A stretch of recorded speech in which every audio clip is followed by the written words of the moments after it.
It's now been a full calendar year since the Chicago Bears hired Ben Johnson, and he's accomplished more in 12 months than we ever thought he would.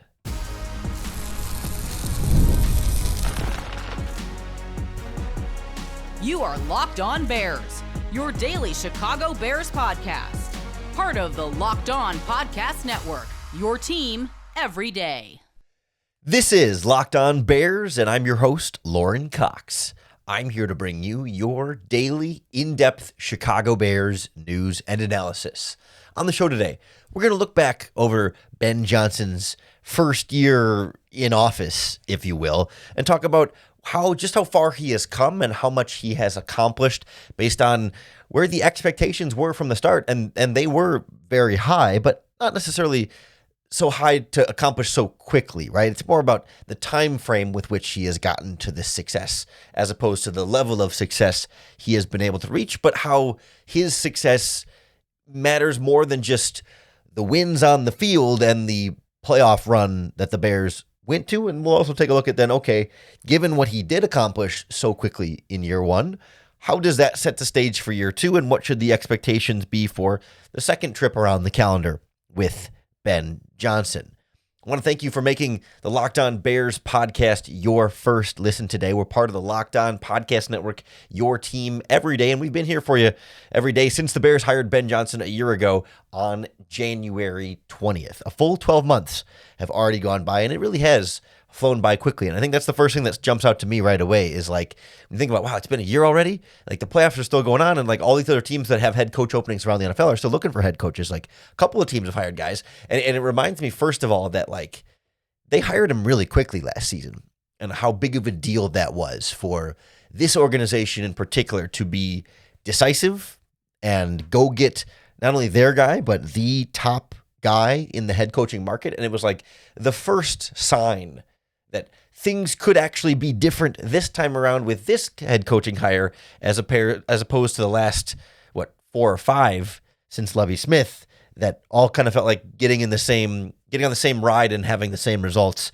every single time. But that was the first hint of like, hey, maybe this one could end up being something slightly different. And of course, it absolutely turned out to be that way. And when they do go out and pay top dollar for the top available coach and get him right away a year ago and get the guy that everybody wanted to see come to Chicago, that brought significant expectations, right? Like he's expected to, maybe not immediately, but expected to be the savior in a lot of ways, right? The next head coach to be the one that actually rights the ship and gets everything on track and proves to be the right guy for the long-term future and not just a guy who's going to flame out after a couple seasons and then you're back in the same cycle of trying to find a new head coach. But Ben Johnson came in and it was like, all right, if this guy's supposed to be everything he's cracked up to be, then he's got to turn the franchise around. And that didn't mean win a Super Bowl in year one. It doesn't even necessarily mean win a Super Bowl ever. I mean, that's the hope, that's the goal, but not the expectation. I don't know if you can expect a head coach to be a Super Bowl champion, but coming in, it was like, all right, you got a lot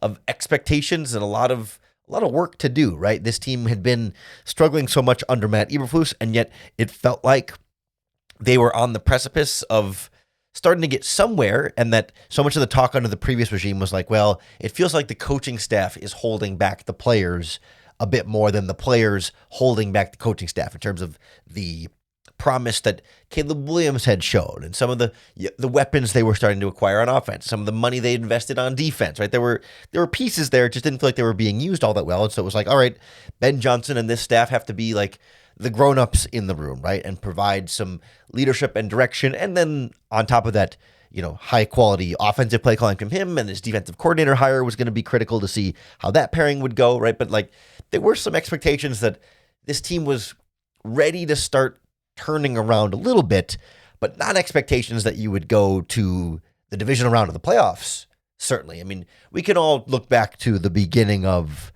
even not just the beginning of the Ben Johnson era, but like the beginning of the 2025 season when you got to September, right? And what were your win-loss expectations for the Bears this past season? And, most people were in the 8, 9, 10 type of range as a reasonable area. I think the FanDuel preseason win total was like 8.5, like right at 500. And I think most people were hovering around the idea like, yeah, they'll make a push for the playoffs. Maybe they get in, maybe they not. But as long as they feel like they're competitive down the stretch, that would be a good season for Ben Johnson. So like obviously getting to the number 2 seed, winning the NFC North and winning a playoff game far exceeded above and beyond what we actually thought he would be able to accomplish, right? Because I think big picture, it was like, yes, this should be the coach that gets you to that point eventually, and sure, sooner rather than later, but not necessarily year one, right? The idea was like, well, it's going to take a little while for everybody to really master this offensive scheme. They're going to throw a lot at Caleb Williams. They're going to throw a lot at these receivers. It's going to rely on a lot of like precise timing and route running, both from receivers and then also like precision from the offensive line, precision from the quarterback, in a way that we kind of knew that, well, maybe we shouldn't get our hopes up too high for the first year. They should be better, but not like a finished product. And they certainly weren't a finished product, but I do think they were even better than we thought they would be this quickly into the Ben Johnson regime, especially on offense. And then when you add when you add Dennis Allen on defense, that starts to bring some expectations of like, all right, this guy's got some ability to coach defense. But like, we knew this was going to be a work in progress and maybe a little bit of a slower developing thing. And I suppose you could make the case that this season started that way when things are a little rough. The first couple of games against the Vikings and especially the Lions in the second one, like, you knew that there was a little bit of a like, oh yeah, this is going to take some time. Let's all slow down and preach some patience. And yet after that bye week, they go on to win, they go on to win 7 of their next 8 games or whatever, and get to be a 9-3 team with a win over the Eagles. And all of a sudden we zoomed past wherever we kind of thought this Bears team was going to be. And it's not as though that they were dominating every opponent, but they were finding ways to win.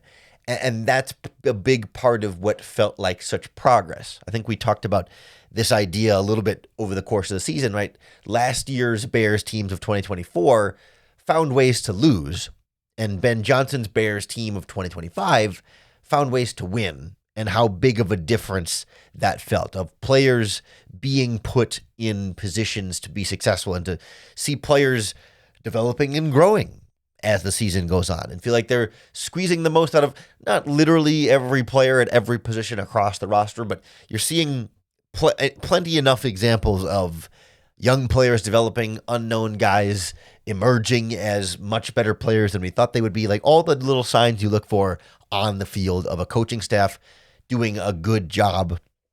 We saw it all from Ben Johnson. And we also wanted to see how he would handle, not just the play calling stuff, but the head coach duties on the field, right? We had a good idea that he's a smart offensive coordinator. He should be able to get this Bears offense rolling, but how will he handle clock management and challenge flags and, just kind of running the game day operation stuff, some of which or much of which was a weakness of Matt Eberflus. It was going to be an immediate comparison point for Ben Johnson, and like another area that, I don't know that he was like the best coach in the NFL in clock management. I don't know how you measure that, but it wasn't a weakness by any means. There were some moments where we have some second guessing, and there were plenty of moments where he handled it really, really well. So I think at worst, he is meeting expectations in that regard, if not exceeding expectations in that regard as well, because that was an unknown of, okay, he's a good offensive coordinator. How will he handle the head coach duties?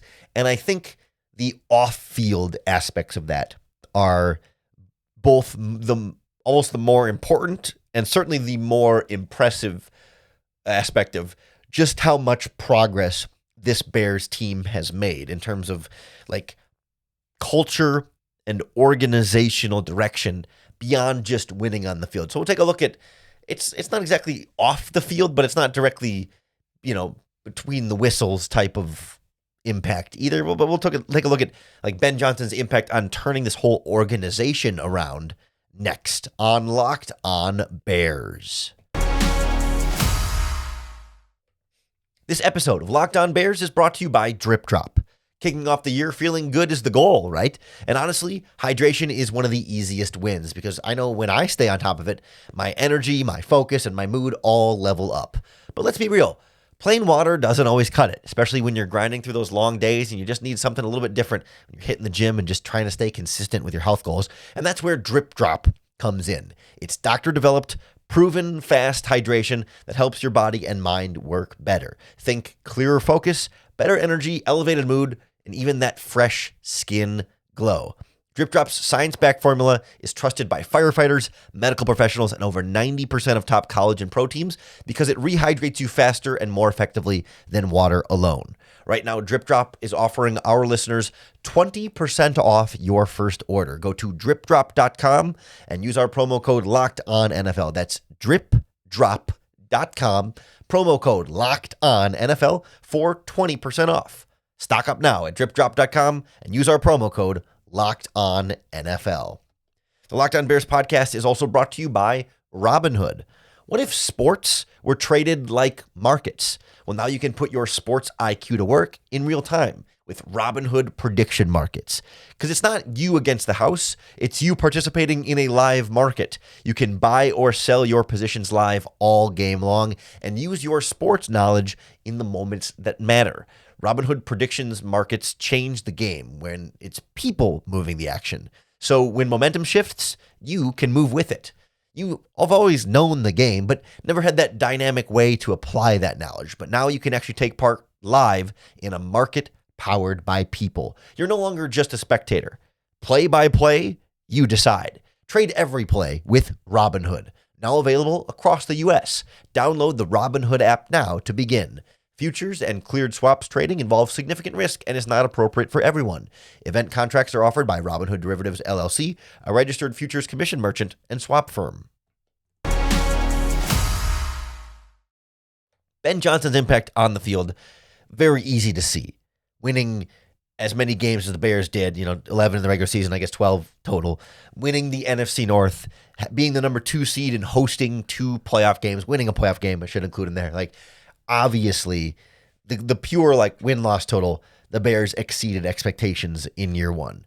But I also think Ben Johnson brought this team farther along from a culture and organizational direction standpoint than even we expected, because that was so much more of an unknown. And so I think as a result, the expectations were a little bit lower just because it wasn't something he had proven already, right? Offensive expectations higher because, we've seen him being a great offensive coordinator, so they should be a better offense and they should have more success on the field.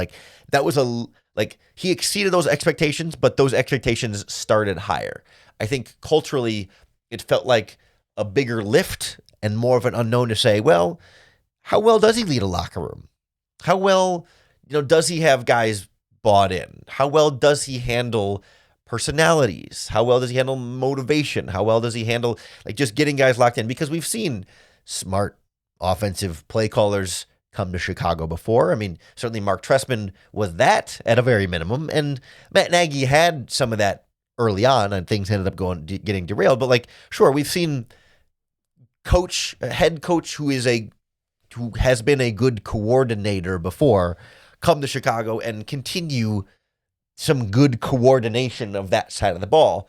But we've seen the struggles be with, but how do you lead the room, right? How do you do when, hey, you got to take your hands off the offense for a minute because you got to go watch the defense. You got to go coach everybody on the roster, not just the position or the side of the ball that you are best at and most comfortable and familiar with, right? How do you delegate duties without micromanaging, but while also being there to provide support, right? And how do you rally a locker room after a loss or say even 2 straight losses to start the season, or how you handle a locker room after a really tough last-minute loss to a division rival like the Green Bay Packers in that first game, or how do you handle a locker room after a shootout loss against the San Francisco 49ers? How do you handle a locker room on a loss in Week 18 heading into the playoffs where you somehow have to get over the loss and turn it back around and say, put that behind you, pick back up, and get ready to go?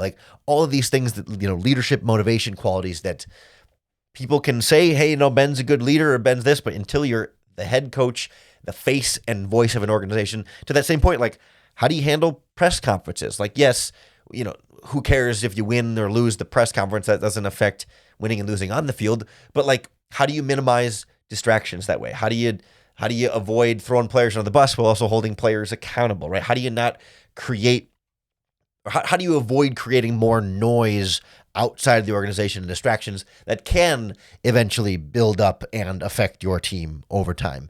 And Ben Johnson has done all of those things to the point where, like, it feels like there really is that winning culture in Chicago right now. And 1 year of success does not cement a winning culture, but it feels like they've certainly poured the liquid.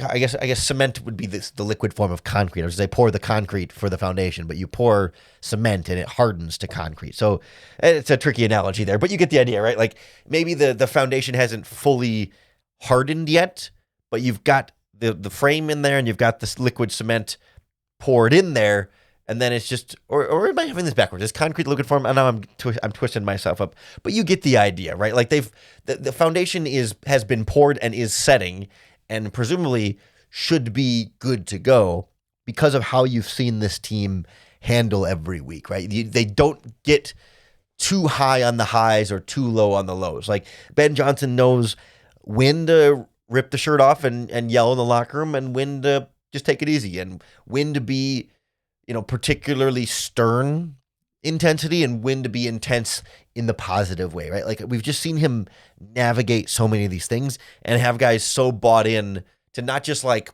a hits principle of, hey, we're going to hustle and intensity and the ball, and I don't remember what the S even stands for at this point. Like, there was certain emptiness and hollowness to that. But what we see in Chicago right now with Ben Johnson, this team, is like guys really bought in. Wide receivers blocking, right? No block, no rock, and we've seen that blocking improve from those guys. We've seen the offensive linemen gel and mesh and play above and improve, like, beyond their individual talents that we saw at the beginning of the season. We haven't heard, there's no complaints about the running back rotation. Sometimes young guys get more carries than Swift, and like it's like everyone is bought into how this is going to go. Same thing with the secondary when they were rotating cornerbacks, or along the defensive line when some guys are getting more playing time than others, and sometimes guys are healthy scratches, but then when they get in the field later on, like, they're good to go. Like, everything is in its place. And to be fair, winning makes that a lot easier. Like, they're inextricably linked, the on-field and the off-field. It's a lot harder to get guys to buy in and to establish a culture when you're losing and say, hey, well, trust me, it's going to get better, when they can't see the results on the field. But when you win 5 games in a row, it is a lot easier for guys to buy in. So, like, I think it's worth connecting those things and saying, yes, like, his ability to be a good coach on the field has then also translated to off the field. And I do think there will be more tests ahead, right? We've even seen, like, in a Matt Nagy situation, having one really strong 12-win season where you win the division and host a home playoff game, like, that's happened before. Sustaining that is really hard, and being able to navigate more adversity in the future when it comes. Like, there wasn't a lot of adversity in that 2018 season. Like, a loss here or there, sure, but not like finger-pointing levels of trouble. And in some ways, the Bears were in some type of similar successful season where, like, yeah, they lost a couple back-to-back games here and there, but it wasn't a lot of adversity to the point of, like, hey, this is really going to test Ben Johnson, how they're going to overcome, these 2 losses in a row or whatever it might be, outside of the beginning of the season. But it was early in the season of a first-year head coach. Like, that's a little bit more normal and natural, and not like challenging the blueprint of what's going to be successful here. So that's going to be a part of the test ahead for Ben Johnson. We'll take a look at that and what else we should expect for year 2 of this regime from both an on and off field perspective next on Locked On Bears. This episode of Locked On Bears is brought to you by FanDuel Sportsbook. FanDuel is officially in playoff mode, which means every day during the NFL playoffs, every game day, I should say, FanDuel is giving customers even more ways to get in on the action. They will give you a profit boost pack waiting for you inside the app. Each game day, you'll see that pack. It's loaded with multiple profit boosts that you can apply to the bets you like the most. The boosts give you more juice on the bets you were already going to make instead of forcing you to bet on something new. It helps you lean into those game day instincts, whether you're backing momentum, defense, quarterback play, or coaching. You make your picks Then apply your profit boosts to go after even bigger payouts while the playoffs get rolling each NFL playoff game day. So visit FanDuel, an official sportsbook partner of the NFL, and grab your profit boost pack every NFL playoff game day. The Locked On Bears podcast is also brought to you by Indeed. If you've ever hired someone who looked really good on paper but wasn't quite the right fit, then you know exactly how important that is when you want candidates who truly match what you're looking for. Trust Indeed sponsored jobs. Hiring? Indeed is all you need. Stop struggling to get your job post seen on other sites. Indeed's sponsored jobs puts your post at the top of the page and helps you reach the right candidates faster. It boosts your posts to the people who are the best match, and according to Indeed's data, sponsored job posted directly on Indeed are 90% more likely to report a hire than non-sponsored jobs. So spend more time interviewing candidates who check all of your boxes with less stress, less time, and more results using Indeed sponsored jobs. Listeners of this show will get a $75 sponsored job credit to help give your job the premium placement it deserves at Indeed.com/LockedOnNFL. Just go to Indeed.com/LockedOnNFL right now and support the show by saying you heard about Indeed on this podcast. Terms and conditions apply. Hiring? Do it the right way with Indeed. Ben Johnson exceeded expectations in his first season in Chicago. That doesn't mean we should necessarily expect him to then exceed expectations again in year two, right? Like, you can only accelerate and grow so much, right? There is a ceiling there, and it is winning the Super Bowl, I suppose. But like, also, like, when you perhaps overachieve a little bit in year one, I think it's more reasonable to expect he'll regular achieve in year two.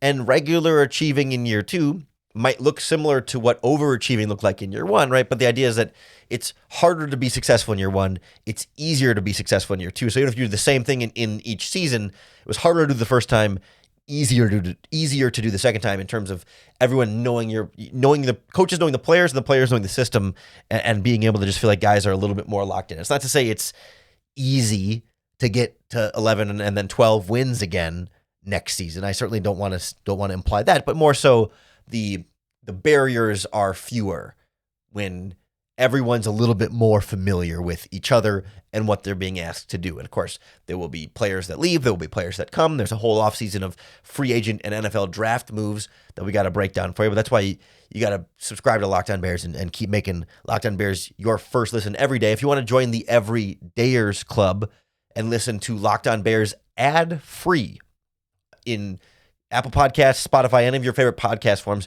you can join the Locked On Bears Everydayers Club by going to lockedonbears.supercast.com. It'll also get you an invite to the members-only Locked On Everydayers Club Discord server, which includes a group chat just for listeners of this show. So if you want to check it out, it's lockedonbears.supercast.com to join the Everydayers Club. We're going to be talking about free agency and the draft for a while. But for year two under Ben Johnson, to me, it's not necessarily about like, okay, you won 11 regular season games this year, so now you got to raise the bar and go to 12, 13 regular season games next year. Like, it's a little bit less about the exact number of wins. And I guess I know we said that going into this season, right? But I think that's truly the case, right? To me, it's always a lot more about process than results. And it's about, like, I think year one of Ben Johnson was make it clear this team is headed in the right direction and that you've got the right quarterback, you've got the right head coach, you've got the right defensive coordinator. And even if it's messy along the way and there's mistakes and you're going to lose some games here and there,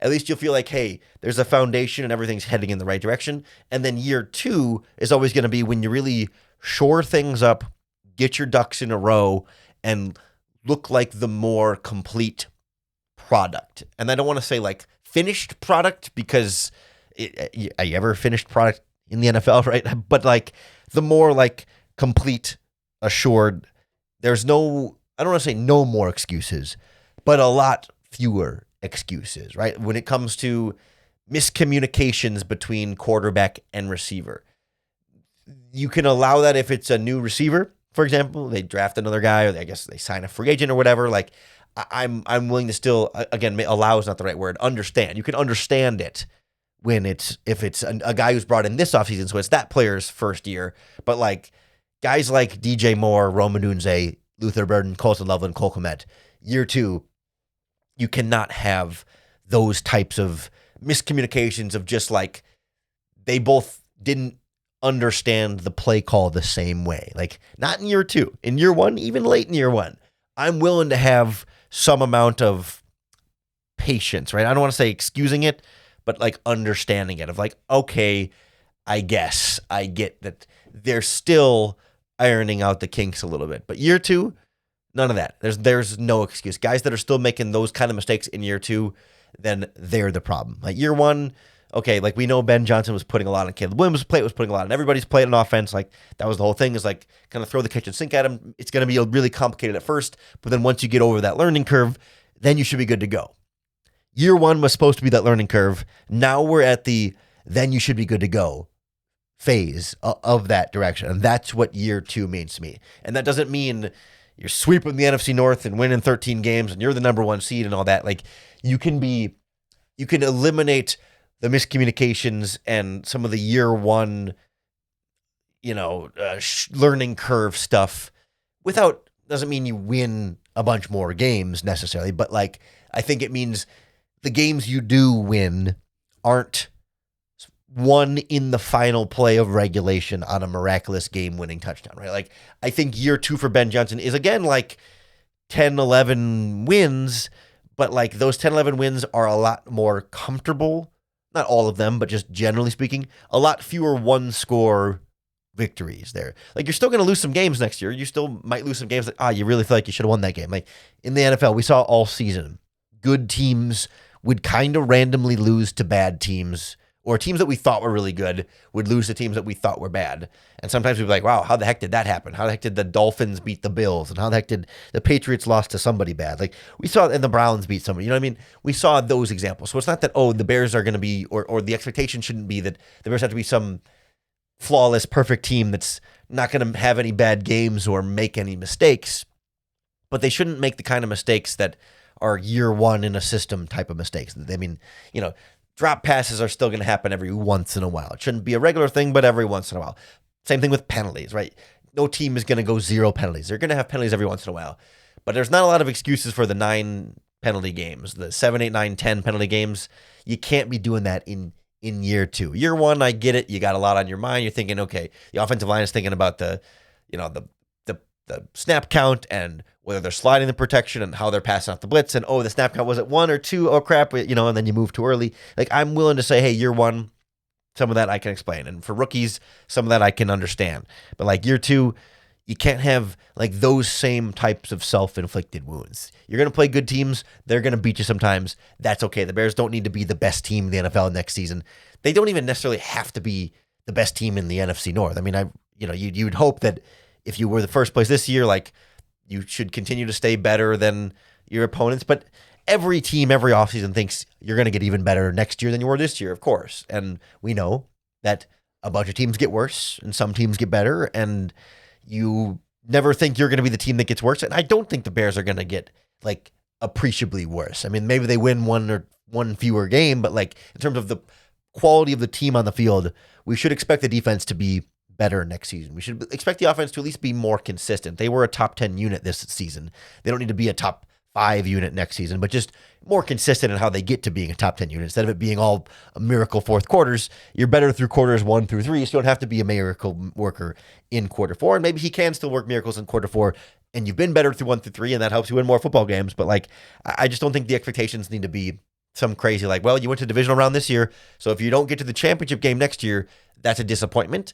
I mean, I think you should always hope to get to the championship game in the Super Bowl, but I think you can be realistic and say, hey, double-digit wins and, back in the same amount of contention. And then once you're in the playoffs, crazy things happen in the playoffs, one game at a time. It's a small sample size. You never kind of know, but you certainly want to keep pushing and keep growing. I think that's the feeling, is like, be more consistent and sound overall, see progress in terms of avoiding some of the same self-inflicted wounds, and then, whatever happens from there is a little bit more outside of your control. But the things that Ben Johnson, the staff, can control, that's what we need to see continue to improve in year 2.